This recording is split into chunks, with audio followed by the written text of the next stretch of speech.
अस्सलाम वालेकुम व्यूवर्स। आज की वीडियो जो है ये उन स्टूडेंट्स के लिए है जो एशिया से, पाकिस्तान से, इंडिया से, बांग्लादेश से या अफ़गानिस्तान से यूरोप में आना चाह रहे हैं। यूरोप का कौन सा मुल्क जिसमें आप का एडमिशन भी बआसानी से हो जाए, जहाँ पर अकोमोडेशन भी बड़ी अफोर्डेबल है, चीप है, यूनिवर्सिटीज़ की फ़ीस भी कोई इतनी ज़्यादा नहीं है, नॉर्मल फ़ीस है,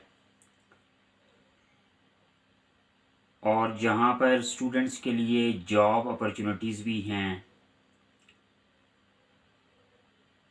यूरोप का एक मुल्क है इटली। इटली में इंटरनेशनल स्टूडेंट्स के लिए एडमिशन हासिल करना बहुत आसान होता है। इटली एक बहुत अच्छा मुल्क है।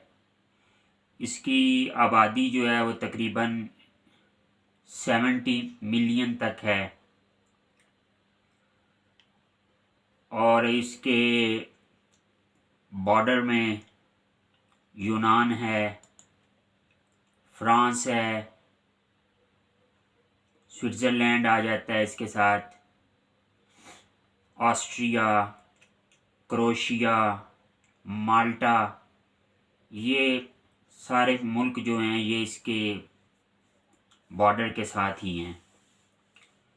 तो अगर आप इटली में आते हैं तो आपके लिए यूरोप के किसी और मुल्क में जाने के लिए आपको वीज़े की ज़रूरत नहीं होती, क्योंकि इटली शेंजन स्टेट्स में आता है। अब आते हैं हम कि इटली में एडमिशन की क्या रिक्वायरमेंट्स हैं। इटली में यूनिवर्सिटीज़ की जो एवरेज फ़ीस है वो तकरीबन 4 से 5 लाख रुपए पाकिस्तानी सेमेस्टर की उनकी फ़ीस बनती है। और ये फ़ीस जो है ये बहुत ही अफोर्डेबल है, और बहुत सारी यूनिवर्सिटीज़ ऐसी भी हैं कि जहाँ पे फ़ीस बहुत कम है। गवर्नमेंट की यूनिवर्सिटीज़ हैं जहाँ पे फ़ीस, सेमेस्टर की जो फ़ीस है वो तकरीबन $1000 है, 1000 यूरो। गवर्नमेंट की यूनिवर्सिटीज़ में एडमिशन होना थोड़ा सा मुश्किल होता है, क्योंकि उसके लिए क्राइटेरिया जो है वो बहुत हाई होता है।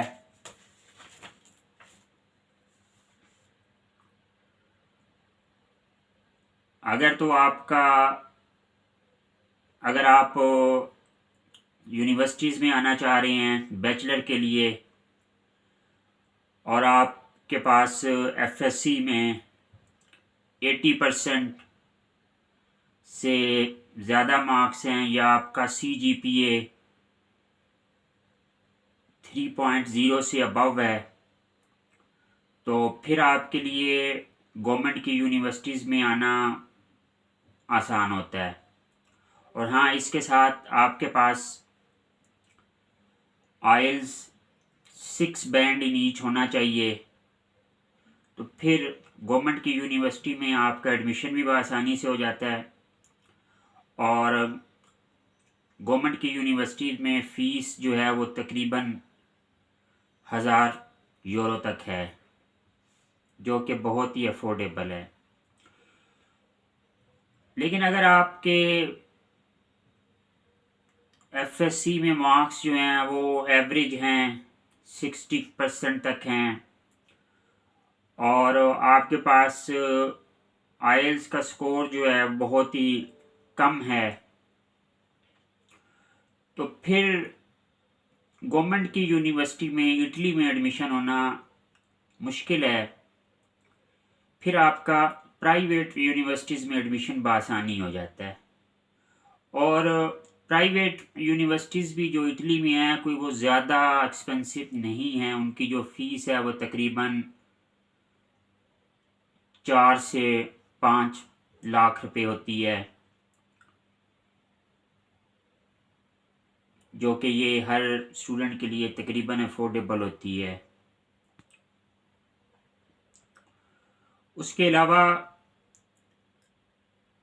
इटली में विदाउट आइल्स भी आपका एडमिशन जो है वो बआसानी हो जाता है। अगर आपको इंग्लिश आती है और आपके एफएससी में 60% से ज़्यादा मार्क्स हैं इंग्लिश में, तो आपकी यूनिवर्सिटी से आपके जो स्कूल होता है या कॉलेज होता है उससे आपको एक लेटर आप बनवाते हैं, इंग्लिश प्रोफिशेंसी सर्टिफिकेट उसे बोलते हैं।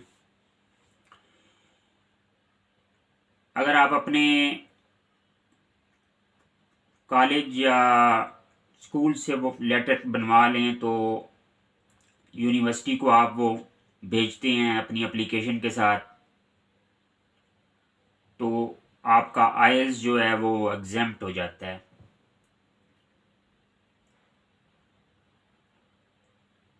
उसके अलावा बैंक स्टेटमेंट जो है कितनी रिक्वायर्ड होनी चाहिए इटली में,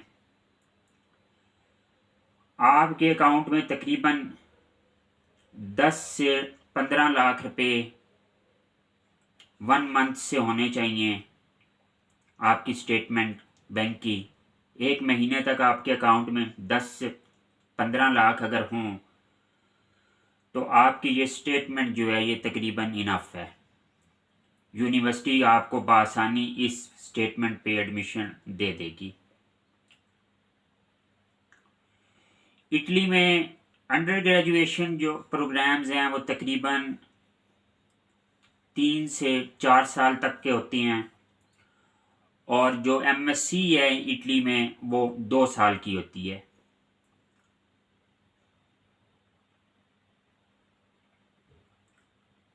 उसके अलावा क्या इटली में स्टूडेंट्स के लिए जॉब्स हैं, ये एक बड़ा इम्पोर्टेंट क्वेश्चन होता है स्टूडेंट्स से। स्टूडेंट्स हर वक्त ये पूछ रहे होते हैं हमसे कि आप हमें ये बताएं कि हमारा इटली में एडमिशन तो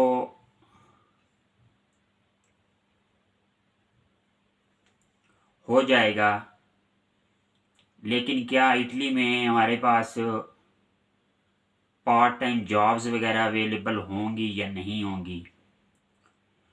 तो इटली में इस वक्त सबसे ज़्यादा स्टूडेंट्स के लिए जॉब्स होती हैं।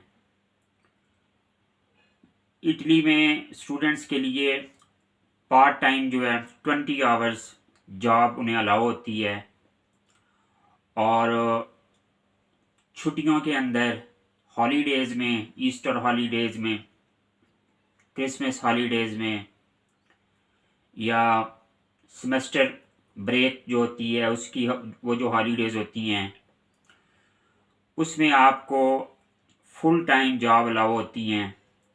और इटली में सबसे ज़्यादा जो जॉब्स होती हैं स्टूडेंट्स के लिए पार्ट टाइम वो एग्रीकल्चर की फील्ड में होती हैं या फिर वेयर हाउसेस में होती हैं,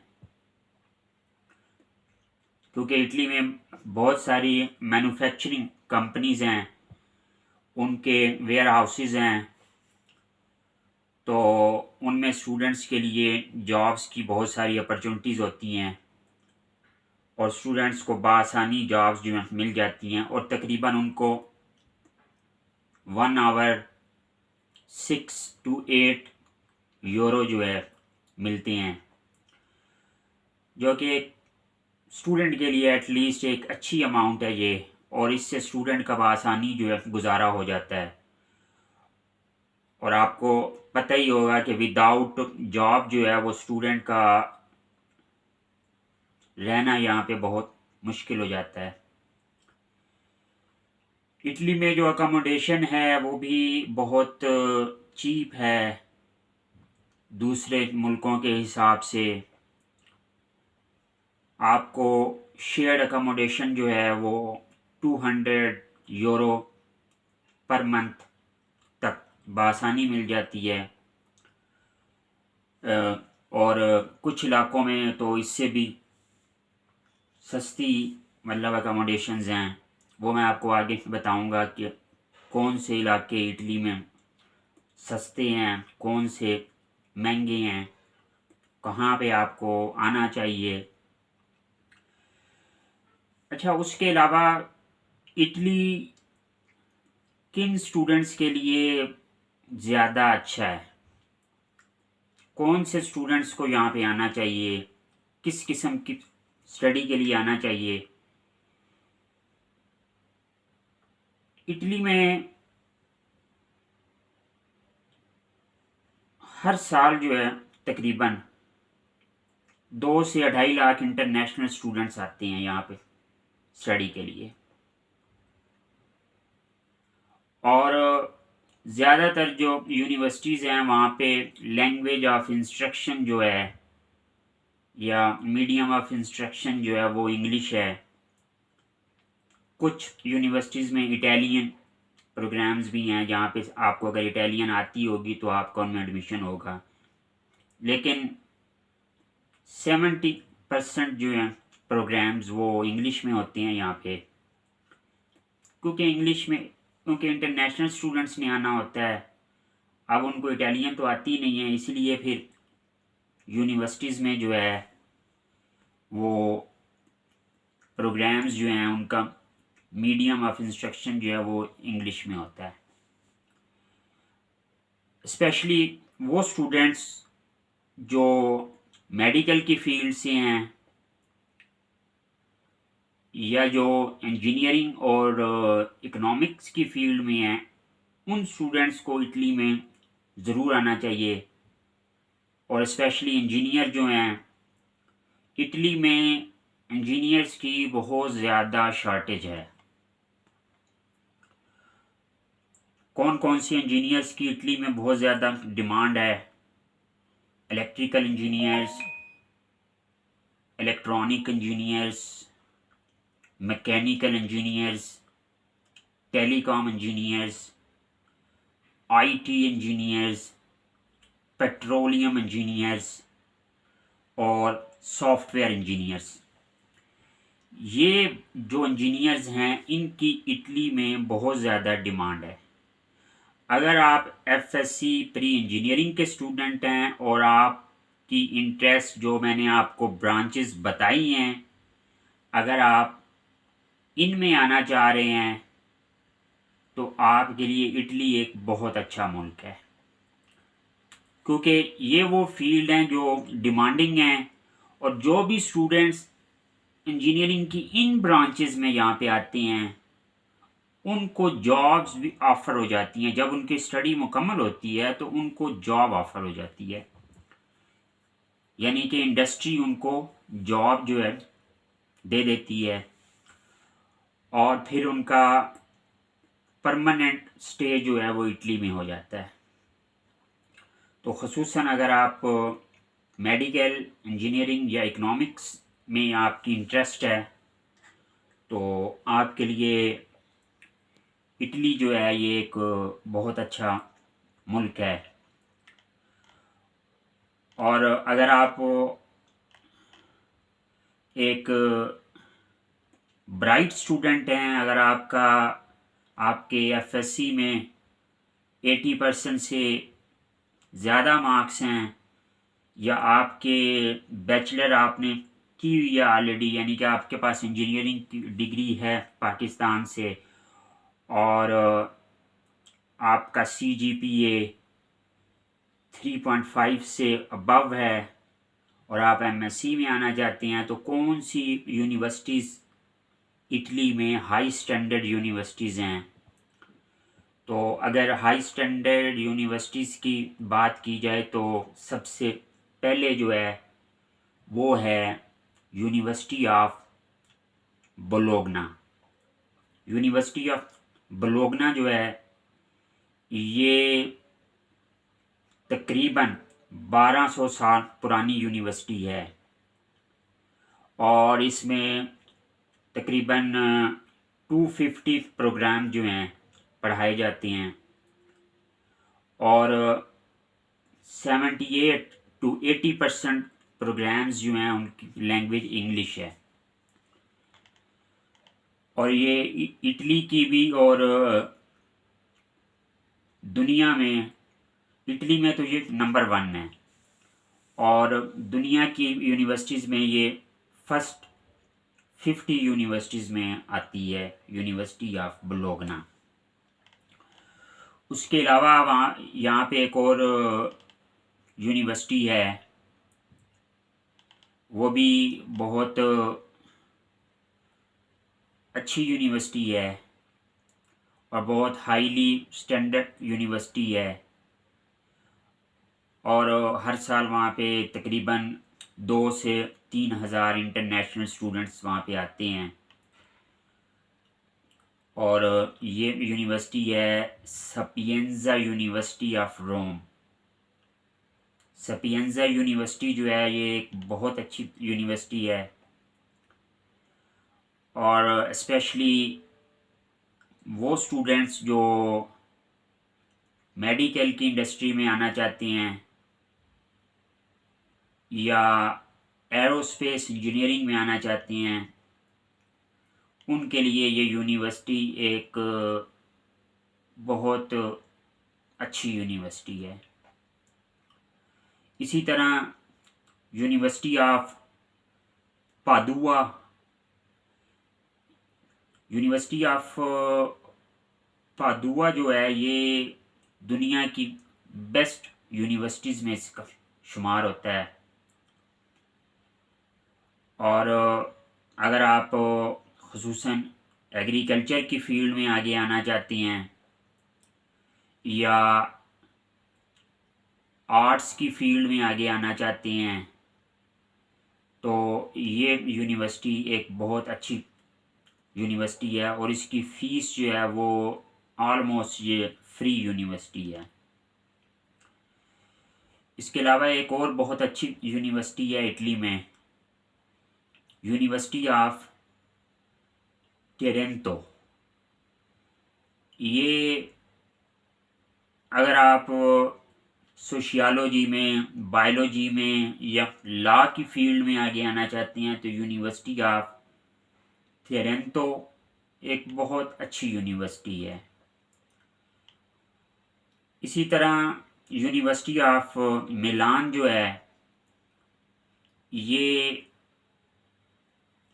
दुनिया की टॉप 50 यूनिवर्सिटीज़ में इसका शुमार होता है। और अगर आप रिसर्च के लिए आना चाहते हैं इंजीनियरिंग की फील्ड में, रिसर्च में, या आप फ़िलासफ़ी में या लॉ में या पॉलिटिकल साइंस में रिसर्च करना चाहते हैं तो रिसर्च के स्टूडेंट्स के लिए मेरी ये रिकमेंडेशन होगी कि यूनिवर्सिटी ऑफ मिलान जो है ये आपके लिए एक बहुत अच्छी यूनिवर्सिटी है। ये तो यूनिवर्सिटीज़ थी। इसके अलावा वो स्टूडेंट्स जो यहाँ पे आने का सोच रहे हैं, इटली में सिक्योरिटी के हिसाब से इटली एक बहुत अच्छा मुल्क है, सिक्योर मुल्क है, सेफ़ मुल्क है, यहाँ पे कोई सिक्योरिटी का इशू नहीं होता और इंटरनेशनल स्टूडेंट्स की यहाँ पे बहुत ज़्यादा रिस्पेक्ट होती है क्योंकि इटली की जो एक इकॉनमी है वो स्टूडेंट्स के ऊपर बहुत ज़्यादा डिपेंडेंट है। तो इसीलिए इटली में स्टूडेंट्स की बहुत इज़्ज़त की जाती है, इंटरनेशनल स्टूडेंट्स की। उसके अलावा इटली के लिए स्टडी वीज़ा की क्या रेशो है, स्टडी वीज़ा जो इटली के लिए है वो तकरीबन इसकी रेशो 100% है। इटली की अगर यूनिवर्सिटी में आपका एडमिशन हो जाए तो एम्बेसी आपका वीज़ा रिफ्यूज़ नहीं करती। कोई रीज़न नहीं बनती एम्बेसी के लिए कि वो आपका वीज़ा रिफ्यूज़ कर दे अगर आपका एडमिशन हो जाता है तो। पिछले साल जो है वो तकरीबन यहाँ पे 1500 स्टूडेंट पाकिस्तान से आए, इसी तरह बहुत सारे इंडिया से आए। हमारे अपने कुछ स्टूडेंट्स से 6 के 7 स्टूडेंट्स आए हैं, उनका एडमिशन हुआ, वीज़ा में उन्हें कोई प्रॉब्लम नहीं हुआ। 4 to 6 वीक्स के अंदर आपका वीज़ा जो है प्रोसेस हो जाता है, डिसीजन आ जाता है। लंबा चौड़ा कोई इनका हिसाब किताब नहीं होता या आपकी कोई इंक्वायरियाँ नहीं होती। बाद स्टूडेंट्स के इंटरव्यूज़ हो जाते हैं, एम्बेसी की तरफ से फ़ोन कॉल्स आती हैं, एक कॉल आती है उन्हें, तो ये रैंडमली होता है, कुछ को आती है कुछ को कॉल नहीं आती। और अगर आपको एम्बेसी की तरफ से फ़ोन कॉल आती है तो आपने एम्बेसी को बताना क्या है। वो आपसे पूछेंगे कि why you want to go to Italy for study, कि आप एजुकेशन के लिए इटली में ही क्यों जाना चाह रहे हैं। तो आपने उनको एक अच्छा सा आंसर बताना है कि इटली की एजुकेशन बहुत अच्छी है, इटली में एजुकेशन बहुत अफोर्डेबल है, इटली की यूनिवर्सिटीज़ जो हैं वो बहुत अप टू डेट हैं, उनमें रिसर्च की बहुत अपॉर्चुनिटीज़ हैं। तो इसीलिए मैंने इटली को जो है ना सिलेक्ट किया है, क्योंकि ये जो एम्बेसी की तरफ से ये एक इंटरव्यू होता है, बाद स्टूडेंट्स का होता है, बाद का नहीं भी होता। लेकिन अगर आपका इंटरव्यू हो जाए तो आपने उसे अच्छे तरीके से बताना है, क्योंकि अगर आपके आंसर में उनको ये फील होगा कि ये झूठ बोल रहा है तो फिर आपका वीज़ा रिफ्यूज़ भी हो सकता है। और एक जो इम्पोर्टेंट क्वेश्चन होता है वो ये होता है कि एम्बेसी आपसे पूछती है कि आपकी इटली में जब स्टडी मुकम्मल हो जाएगी तो उसके बाद आपका क्या प्लान है, उसके बाद आपका क्या इरादा है। तो आपने उन्हें ये नहीं बताना कि मेरी यही एफ़र्ट होगी कि मैं वहाँ पे सेटल हो जाऊँ। अगर आप ये बताएंगे तो फिर आपके वीज़ा रिफ्यूज़ होने के चांसेस बहुत सारे हैं। आपने उन्हें बताना है कि मेरी जैसे ही स्टडी मुकम्मल होगी तो मैं अपने मुल्क में आकर अब जॉब्स वगैरह करना चाहता हूँ। आपने उनको ये नहीं बताना कि आपकी इंटेंशन जो हैं वो स्टडी की नहीं है बल्कि वहाँ इटली में जाकर सेटलमेंट की हैं। इससे बड़ा बैड इम्प्रेशन पड़ता है। अच्छा जी, उसके बाद एक बड़ी इम्पोर्टेंट बात जो स्टूडेंट्स की तरफ से पूछने में आती है कि इटली में स्टूडेंट्स के लिए इमिग्रेशंस की पॉलिसीज़ क्या हैं, इमिग्रेशंस के क्या ऑप्शंस हैं। बहुत सारे स्टूडेंट्स के मैसेजेस मुझे आए कि सर आप हमें बताएं। उनमें से कुछ स्टूडेंट्स ऐसे थे कि जिनका एडमिशन हो चुका है, लेकिन वो अब ये सोच रहे हैं, कश्मकश में हैं कि इटली में हमारे पास सेटलमेंट की क्या अपॉर्चुनिटीज़ हैं।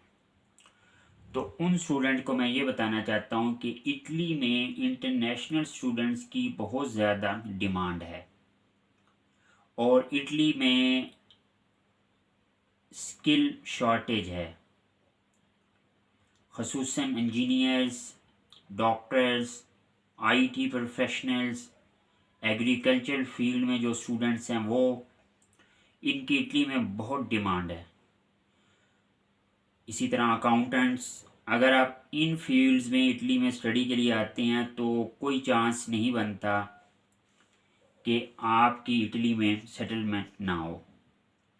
जैसे ही आपकी स्टडी मुकम्मल हो जाती है तो आपको यहाँ से जॉब ऑफ़र आ जाती है। इसके अलावा इटली एक बहुत अच्छा मुल्क है और अगर आप इटली में आते हैं तो इसका मतलब है कि आपके पास स्टूडेंट वीज़ा होगा। और इटली क्योंकि शेंजन में आता है तो आप यूरोप के जो और मुल्क हैं वहाँ पे भी आप बआसानी जो है जा सकते हैं। अच्छा, वो सेटलमेंट के हवाले से आपसे जो बात हो रही थी उसमें ये है कि सेटलमेंट इटली में अगर आपके 5 साल इटली में लीगल जो हैं पूरे हो जाएं तो आपको इटली की पीआर जो है परमानेंट रेजिडेंसी वो बआसानी मिल जाती है। और अगर आपके पास एक दफ़ा पीआर आ जाए तो फिर आपको 5 साल के बाद जो है इटली का पासपोर्ट मिल जाता है। और अगर आपके पास इटली का पासपोर्ट हो तो आप दुनिया के तकरीबन 128 से 129 मुल्कों में विदाउट वीज़ा या वीज़ा ऑन अराइवल जा सकते हैं। वीज़ा ऑन अराइवल का मतलब है कि आपको वहाँ पे एयरपोर्ट से ही बआसानी जो है वीज़ा मिल जाता है अगर आपके पास इटालियन पासपोर्ट हो। तो इटली स्टूडेंट्स के लिए एक बहुत अच्छी मतलब एक अच्छा ऑप्शन है। और ख़ुसूसन जो टेक्नोलॉजी के स्टूडेंट्स हैं, मेडिकल इंडस्ट्री के स्टूडेंट्स हैं या अकाउंटिंग की फील्ड में आना चाहते हैं उनके लिए इटली एक बेस्ट ऑप्शन है। इसके अलावा भी अगर आपको किसी किस्म की कोई इन्फॉर्मेशन की ज़रूरत हो, क्योंकि बहुत सारी बातें ऐसी होती हैं, चीज़ें ऐसी होती हैं कि वो वीडियो में बंदा आपके साथ जो है वो टाइम नहीं होता, उसकी वजह से भूल जाता हूँ। तो अगर इसके अलावा भी आपको किसी किस्म की कोई इन्फॉर्मेशन जो है चाहिए अकोमोडेशन के हवाले से, इटली में सेटलमेंट के हवाले से या यूरोप के किसी भी और मुल्क में, इटली, फ्रांस, पुर्तगाल, स्पेन, नॉर्वे, जर्मनी, तो आप मेरे ईमेल एड्रेस पे मुझसे पूछ सकते हैं या कमेंट्स में आप जो है लिख दिया करें। और जो कुछ इन्फॉर्मेशन मेरे पास होगी मैं आपको बताता रहूँगा। वीडियो देखने का बहुत शुक्रिया। अगली वीडियो तक खुदा हाफिज़।